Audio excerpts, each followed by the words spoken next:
Titanic के मुतालिक सच क्या है, रिसर्चर्स ने हक़ाइक़ से पर्दा उठा दिया। 1912 को अपने वक्त की सबसे बड़ी शिप टाइटैनिक, जिसे अनसिंकबल कहा जाता था, अटलांटिक ओशन में डूब गई। जिसके डूबने की वजह आइसबर्ग नहीं कुछ और थी। असल में टाइटैनिक कभी डूबा ही नहीं, जो कि टाइटैनिक के ऑनर जेपी मॉर्गन का एक स्कैम था। टाइटैनिक के मुतालिक तमाम हक़ाइक़ को जानने के लिए वीडियो को एंड तक ज़रूर देखिएगा। टाइटैनिक को सपनों का जहाज़ कहा जाता था, जिसे एक British company white star line ने 3000 वर्कर की मदद से तैयार किया। टाइटैनिक को 31 मार्च 1909 को हारलैंड एंड वुल्फ शिपयार्ड में तैयार करना शुरू किया गया। इसमें 9 वर्कर्स जाँ बहक और 40 जख्मी हुए। इसकी तमीर पर $75 लाख की लागत आई। इसकी लंबाई 269 मीटर और ऊंचाई 50 मीटर थी। टाइटैनिक तकरीबन 46,312 टन वजनी था। टाइटैनिक दुनिया का सबसे बड़ा जहाज़, जिसे कभी ना डूबने वाला जहाज़ कहा जाता था, जिसके ऑनर थे ब्रूस इसमे। ब्रूस इसमे ने ओपनली पब्लिक में चैलेंज किया था कि टाइटैनिक कभी नहीं डूब सकता, और इसे डिज़ाइन किया था एंड्रयू फिलिप्स ने। टाइटैनिक के साथ 2 जहाज़ और तैयार किए गए थे, जिनमें एक था ओलंपिक, जो कि सेम हूबहू टाइटैनिक जैसा नज़र आता था। टाइटैनिक 2 अप्रैल 1912 को अपने पहले सफ़र के लिए तैयार था। यह दुनिया का सबसे बड़ा और लग्जरी जहाज़ था, जिसमें हर कोई सफ़र करने की ख्वाहिश रखता था। टाइटैनिक में फर्स्ट क्लास, जो सबसे लग्जरी थी, जिसकी टिकट 2,70,000 थी, सेकंड क्लास जिसकी टिकट तकरीबन 1 लाख थी, और थर्ड क्लास की टिकट 2,000 थी। इस जहाज़ में मुसाफिरों के लिए एंटरटेनमेंट का काफ़ी इंतज़ाम किया गया था, जिनमें एक स्विमिंग पूल, एक्सरसाइज के लिए जिम, स्क्वाश कोर्ट, एक टर्किश जकूज़ी, कैफेटेरिया और एक लाइब्रेरी भी शामिल थी। टाइटैनिक में 20,000 बियर बॉटल्स, 1500 वाइन्स और 8,000 सिगार मौजूद थे। इसमें 4 बड़ी शीशे की लिफ्ट्स भी बनाई गई थीं। इस जहाज़ को A ग्रेड मटेरियल से तैयार किया गया था, और इसी वजह से टाइटैनिक के ऑनर ने यह चैलेंज किया था कि टाइटैनिक कभी नहीं डूब सकता। टाइटैनिक 10 अप्रैल 1912 को 2200 मुसाफिरों के साथ इंग्लैंड के साउथहैम्पटन से अमेरिका के न्यूयॉर्क के लिए रवाना हो गया, जिसके कैप्टन थे एडवर्ड जॉन स्मिथ। टाइटैनिक में बहुत से अमीर लोग मौजूद थे, जो अमेरिका इस वजह से जा रहे थे कि अपनी ज़िंदगी को बेहतर से बेहतर गुजार सकें, लेकिन कुछ ऐसे भी थे जो अपनी किस्मत को आज़माने जा रहे थे, लेकिन उन्हें क्या पता था कि ये इनका पहला और आखिरी सफ़र होगा। टाइटैनिक अपनी मंजिल की जानिब समंदर की लहरों को चीरता हुआ जा रहा था। दूर दूर तक पानी और इसे छूता हुआ आसमान के अलावा कुछ नज़र नहीं आ रहा था। टाइटैनिक के कैप्टन एडवर्ड जॉन स्मिथ ने क्रू को हुक्म दिया कि जहाज़ को फुल स्पीड पर चलाया जाए। वो जल्दी से न्यूयॉर्क पहुंचना चाहते थे, ताकि टाइटैनिक की शोहरत में इजाफा हो सके। टाइटैनिक, जो कि सबसे बड़ा जहाज़ होने के साथ साथ अपनी तेज़ रफ्तारी में भी शोहरत हासिल करना चाहता था। 4 दिन तक टाइटैनिक का सफ़र बहुत अच्छा गुजरा। पुरसकून माहौल, हर किस्म की ऐशो और आराम की चीज़ें मौजूद थीं। हर कोई एक नई ज़िंदगी के बारे में सोच रहा था। 5वें दिन टाइटैनिक अटलांटिक ओशन की तरफ बढ़ने लगा।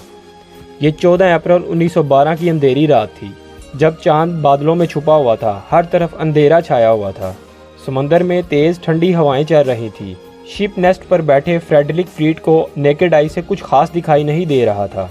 शिप नेस्ट वो जगह है जहां पर 2 ऑफिसर्स को बैठाया जाता है, ताकि सामने से आने वाली चीज़ों पर नज़र रख सकें, और दूर दूर तक देखने के लिए इनके पास दूरबीन भी मौजूद नहीं थी। हालांकि दूरबीन तो मौजूद थी, लेकिन वो जिस लॉकर में रखी गई थी, इसकी चाबी जहाज़ के दूसरे कैप्टन के पास थी, जिसे सफ़र शुरू होने से कुछ देर पहले बदल दिया गया। टाइटैनिक के अमले को बार बार खबर दी जा रही थी कि अटलांटिक ओशन में बहुत से आइसबर्ग मौजूद हैं, जिन्हें दूर से देखना नामुमकिन है, लेकिन जहाज़ के कैप्टन ने इनकी बातों को इग्नोर कर दिया और उसी स्पीड पर सफ़र को जारी रखा। कुछ देर बाद ब्रिज पर बैठे फर्स्ट ऑफिसर विलियम को फ्रेडरिक फ्लीट की कॉल आई कि जहाज़ के बिल्कुल सामने आइसबर्ग है। फर्स्ट ऑफिसर ने फ़ौरन ये खबर कैप्टन को दी, जिसने क्रू मेंबर को हुक्म दिया कि फ़ौरन जहाज़ की स्पीड को कम किया जाए और जहाज़ को बाईं तरफ मोड़ दिया जाए। सारी टीम एक्शन में आ गई और जहाज़ की स्पीड को कम करना शुरू कर दिया गया। आइसबर्ग बिल्कुल सामने नमूदार हो गया था, जो कि साफ देखा जा सकता था। कुछ ही सेकंड्स का फासला रह गया था। जहाज़ को बाएं मोड़ना शुरू कर दिया गया, लेकिन तब तक बहुत देर हो चुकी थी। इतनी ज़्यादा स्पीड को ख़त्म करना और मोड़ना नामुमकिन था। जहाज़ को काफ़ी तेज़ी से मोड़ा गया। जहाज़ सामने से तो ना टकराया, लेकिन जहाज़ की राइट साइड आइसबर्ग से टकराती हुई निकल गई, जिससे जहाज़ का निचला हिस्सा डैमेज हो गया। ये रात 11:40 का टाइम था जब जहाज़ आइसबर्ग से टकराया।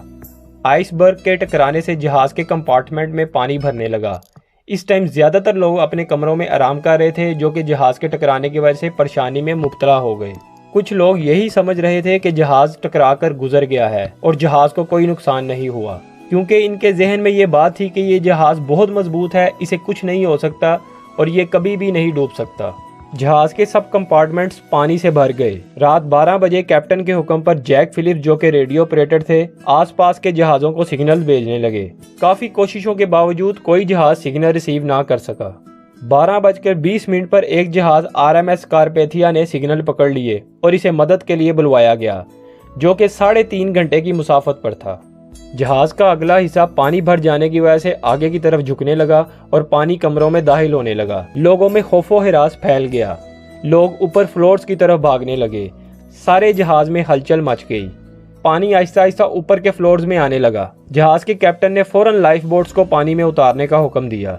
इतने बड़े जहाज़ में 2200 लोगों के लिए सिर्फ 20 लाइफ बोट्स मौजूद थीं, जिनमें तकरीबन 67 लोगों के बैठने की जगह मौजूद थी। अमूमी तौर पर इतने बड़े जहाज़ में 48 लाइफ बोट्स मौजूद होना चाहिए थी, लेकिन टाइटैनिक में इनकी तादाद बहुत कम थी और इस कमी को देखते हुए पहले औरतों और बच्चों को लाइफ बोट्स में उतारा गया।